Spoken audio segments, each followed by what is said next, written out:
What is down, everybody? It's your main course, Pancake. Welcome back to another video. I hope that you are ready to learn and be enlightened, like everyone in Europe in the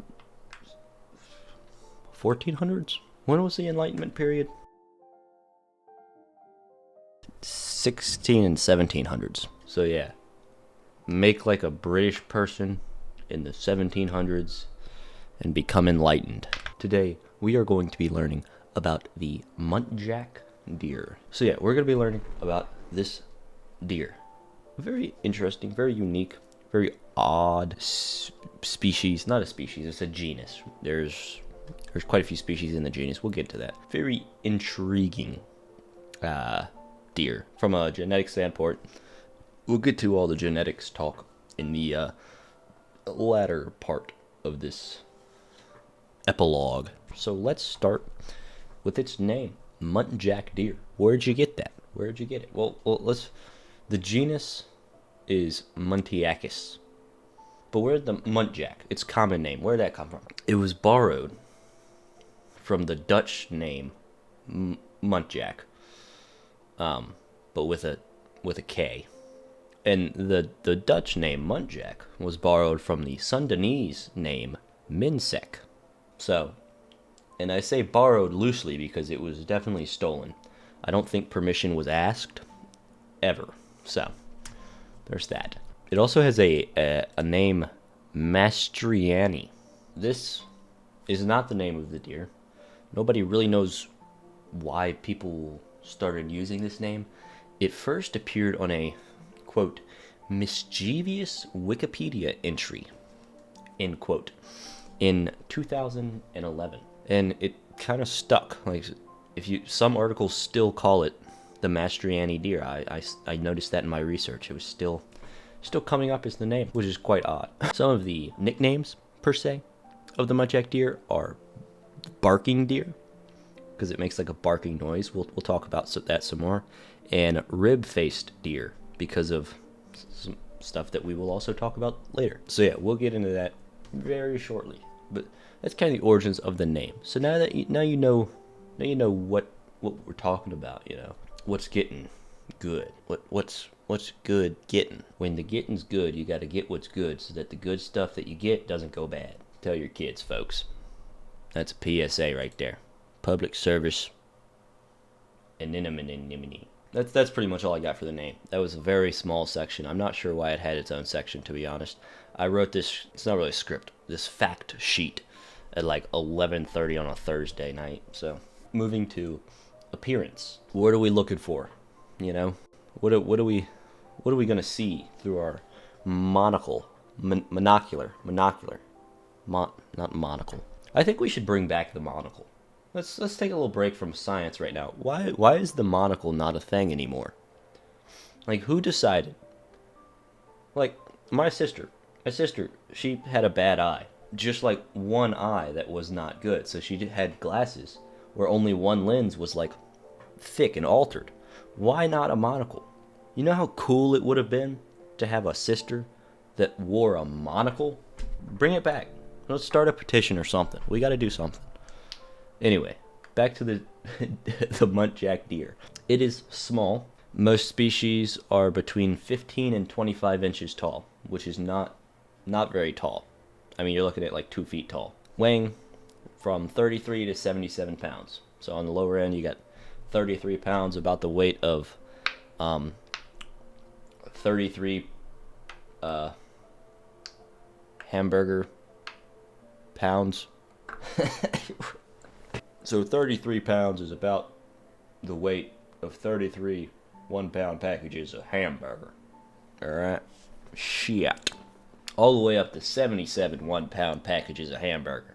Not getting that big, you know. The fur is a reddish color a lot of times. It can also vary to a darker brown color, depending on the species, but they stay in the brownish range from a dark brown to a lighter reddish brown.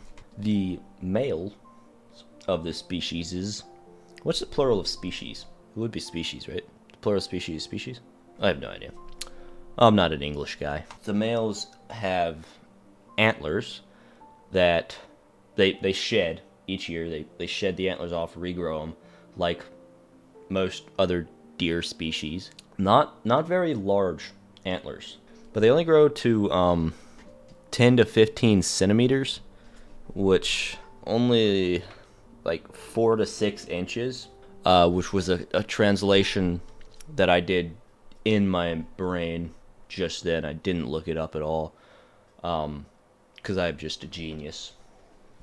But so not long antlers. 4 to 6 inches is, you know. And females don't have these horns, but they do have like little knobs on their heads where the horns would be. They're just kind of like a whoop, little bony, hard knob instead of a full antler.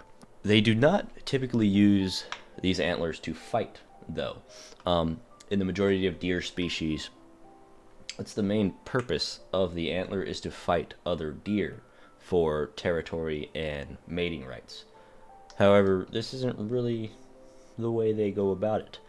The Muntjac deer actually has little tusks that come out.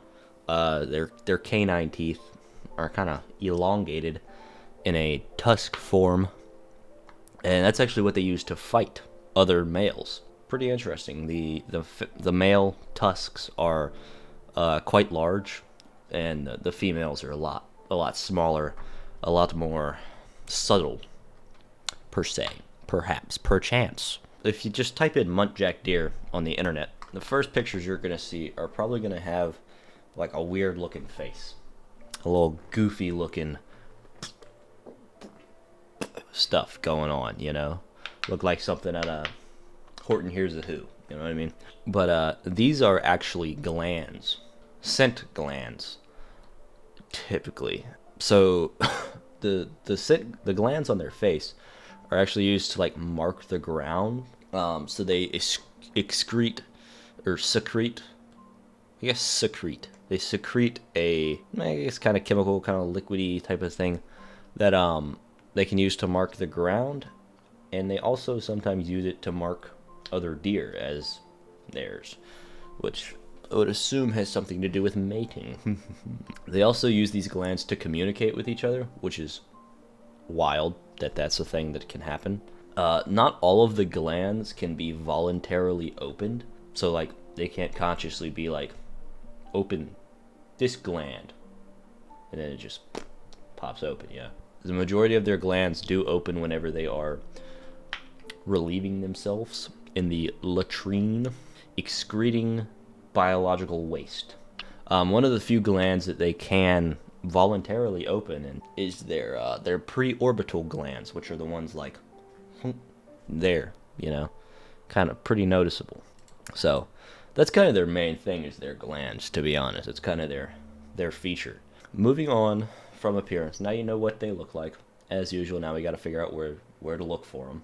So present day, they live in Asia. You're looking places like India, Myanmar, Vietnam, Indonesia, China, and sections of the Himalayas, the lower Himalayas, allegedly. Alright, allegedly. They also live in the UK, but we'll get there in a second. They prefer dense vegetation, so like rainforests are some of their favorite habitats. Because they're smaller, it's easier for them to escape from prey, which they have a lot of, when they're kind of in a more dense area that they can run through, but larger animals wouldn't be able to run through. So they like some dense vegetation. So as I mentioned literally like 30 seconds ago, there are populations that live in the United Kingdom and Japan. So Japan's kind of a gray area of how they got there. There's not that many there. It's kind of like a down low type thing.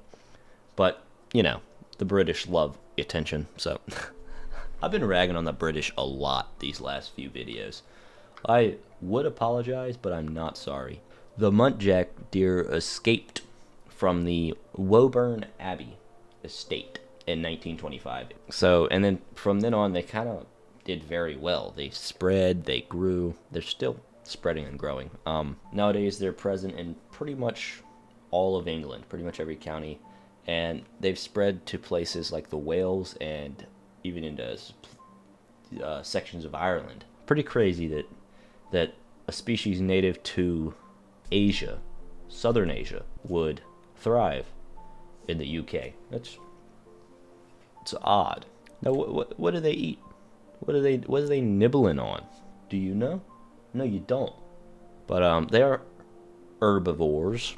They like eating herbs. So oregano, parsley, basil, thyme. These are all lies. I am lying to your face right now. You have been bamboozled.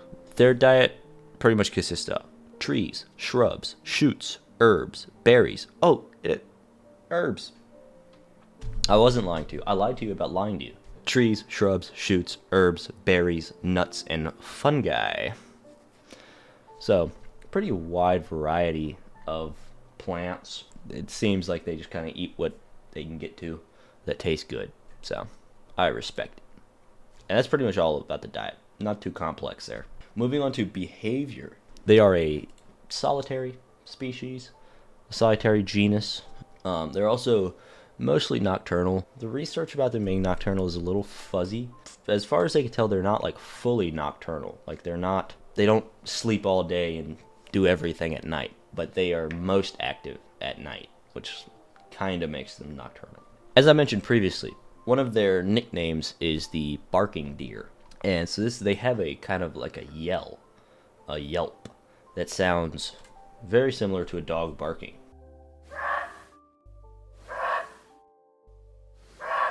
So that's kind of how they got that name. And the bark has also been reported as paranormal activity by locals.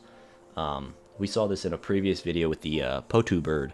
Obscure sounds often lead to people conjoining those sounds with paranoia, paranormal activity. They also have a really cool... Wait, this probably shouldn't be in the behavior section, but I guess it doesn't matter. Almost like a sixth scent from the vomeronasal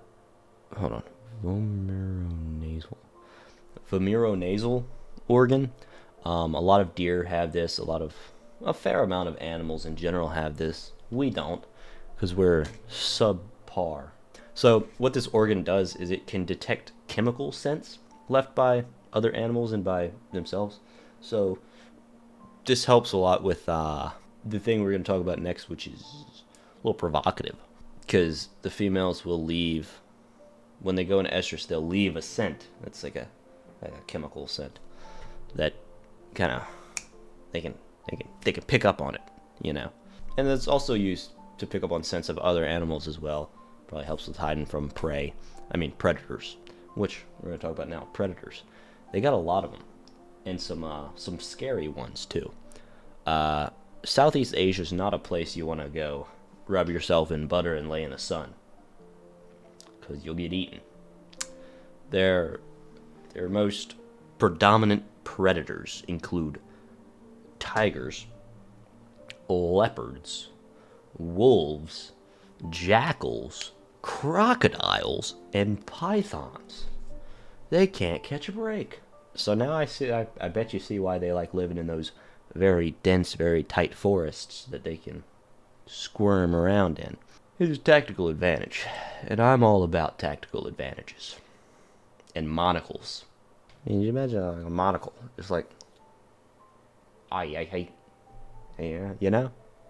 This is not representative of a monocle at all. I don't know what's wrong with me. Alright, now let's talk about the hanky-panky.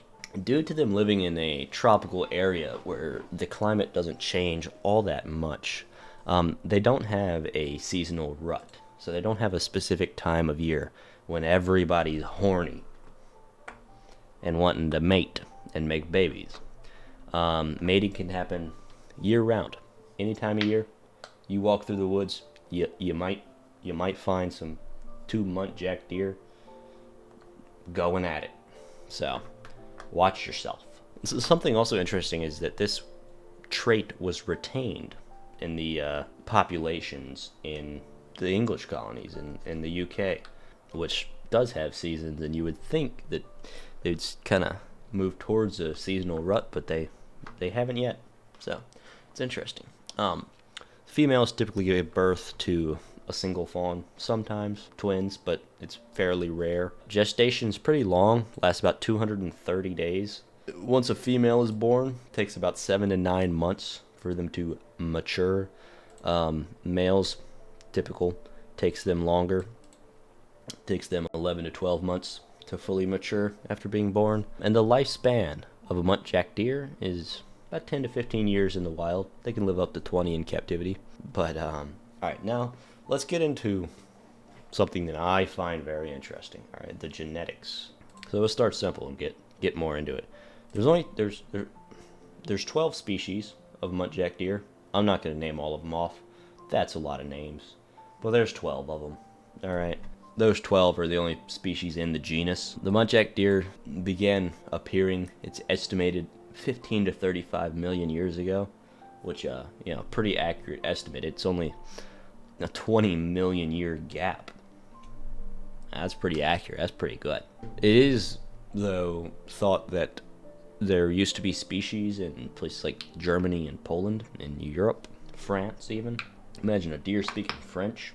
That'd be crazy. This is because remains of what are thought to be Muntjac deer have been found in France, Germany, and Poland. They maybe even started there, migrated to Asia over millions of years. Now, the genetic part. Muntjac deer are very fascinating to geneticists and me. Chromosomes. You know what a chromosome is? I hope you do. If not, basically, it's what stores your genetic material, right? It's what stores your DNA. Your DNA is wrapped around histones, packaged all up, shoved in a chromosome. A lot of stuff goes into it. But basically, it's your DNA. Your DNA is sandwiched inside of these chromosomes. Humans have 46 chromosomes. They're diploids. Muntjac have very different numbers of chromosomes. They have the lowest number of chromosomes of a mammal, the Indian Muntjac, that is. So the reason that this is so odd, I guess it's odd to begin with, but what steps it up a notch is that the Reeves's Muntjac has 46 chromosomes, the same number as we do, and then the same genus, different species, the Indian Muntjac has 7. 6 if you're a female Indian Muntjac.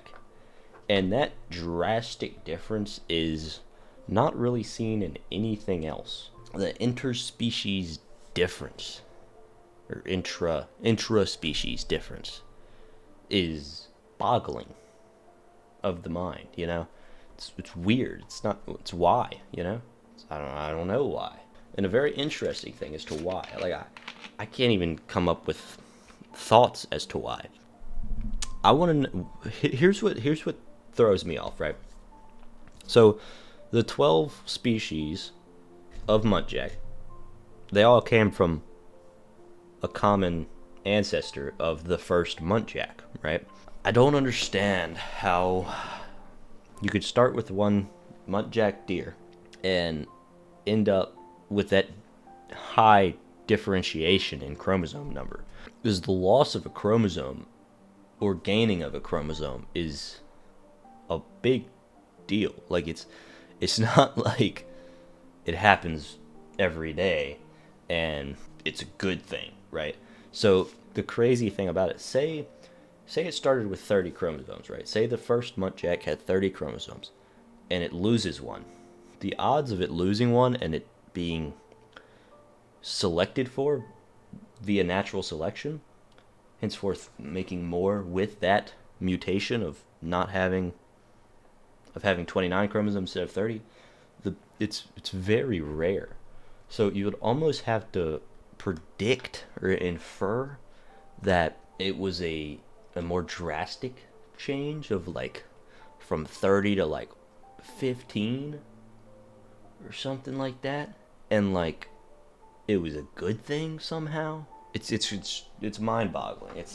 I don't understand it, and not really anybody does at the moment. They're working on it though. I believe in them. That's pretty cool. That's pretty interesting. And that's pretty much all I got for the Muntjac deer. Um, an interesting fella, for sure. Not as interesting as me, because I'm the most interesting man alive. Ask me a question. Ask me anything. Bet you won't expect the answer that I give you. Anyway, thank you guys so much for watching. If you did enjoy this video, it'd mean a lot if you smashed like and you subscribed. That'd be pretty cash money baller of you. I should have said it. That was dumb. Once again, thank you so much for watching. Have an absolutely wonderful rest of your day. Make someone else's day better if you can. I know it's not easy.